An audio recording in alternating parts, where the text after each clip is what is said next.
ایک نوجوان لڑکا ہے جس کا نام ابو کرصافہ ہے، بکریاں چراتا ہے، اپنی خالہ کے ہاں قیام پذیر ہے۔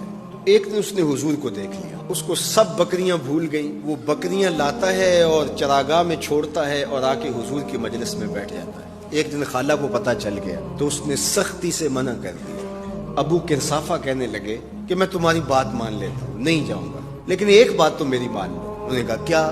ایک بار تم میرے ساتھ چلو تو صحیح، اس کے بعد اگر تم نے روکا تو رک جاؤں گا۔ انہوں نے کہا ٹھیک ہے، ہم چلے جاتے ہیں۔ کچھ دیر بیٹھے اور واپس چلے تو اسے بے چینی تھی کہ اب یہ کیا بولتے ہیں۔ ابو کرصافہ کی خالہ نے بول کے کہا زندگی میں ایسا سونا بندہ دیکھا ہی نہیں، اور جتنے سونے کپڑے تھے اتنے سونے کپڑے بھی کسی کو پہنے ہوئے نہیں دیکھا۔ جتنی میٹھی باتیں کرتا تھا، شہد ٹپکتا تھا اس کے لہجے سے۔ تو کہا ابو کرصافہ آج کے بعد ہم تجھے نہیں روکیں گے، سویرے آیا کر، شام آیا کر، تو جی بھر کے محمد کے چہرے کو دیکھا۔